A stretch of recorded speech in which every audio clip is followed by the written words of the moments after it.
জুলাই সনদ বাস্তবায়ন ও এর ভিত্তিতে নির্বাচন, লেভেল প্লেইং ফিল্ড নিশ্চিত সহ ৬ দফা দাবিতে ৩ ধাপে কর্মসূচি ঘোষণা করেছে খেলাফত মজলিস।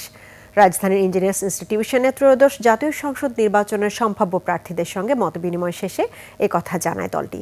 এ সময় লিখিত বক্তব্যে দলটির মহাসচিব আহমদ আব্দুল কাদের বলেন, এখনও লেভেল প্লেইং ফিল্ড নিশ্চিত করতে পারেনি বর্তমান সরকার। দাবি আদায় ১০ অক্টোবর ঢাকাসহ সব বিভাগীয় শহরে গণমিছিল, ১২ অক্টোবর সারা দেশে জেলা প্রশাসকের মাধ্যমে প্রধান উপদেষ্টা বরাবর স্মারকলিপি প্রদান করবে দলটি। এ সময় ২৫৬ আসনে খেলাফত মজলিসের প্রার্থীদের নাম ঘোষণা করে দলটি। তবে নির্বাচনের আগে জোট গঠন হলে প্রার্থী পুনর্বিবেচনা করার কথায় জানায় মহাসচিব।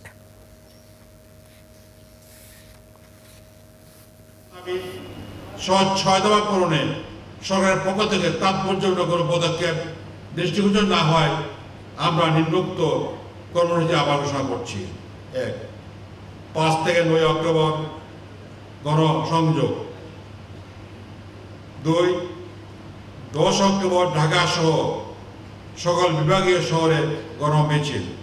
৩, ১২ অক্টোবর সারা দেশে জেলা প্রশাসকের মাধ্যমে প্রধান উপদেষ্টা বরাবর স্মারকলিপি প্রদান। ৪, আগামী ১৫ থেকে ৩১ অক্টোবর পর্যন্ত খেলাফত মজলিসের সারা দেশে সংসদীয় আসন ভিত্তিক পক্ষকালব্যাপী গণসংযোগ কর্মসূচি পালন করবে।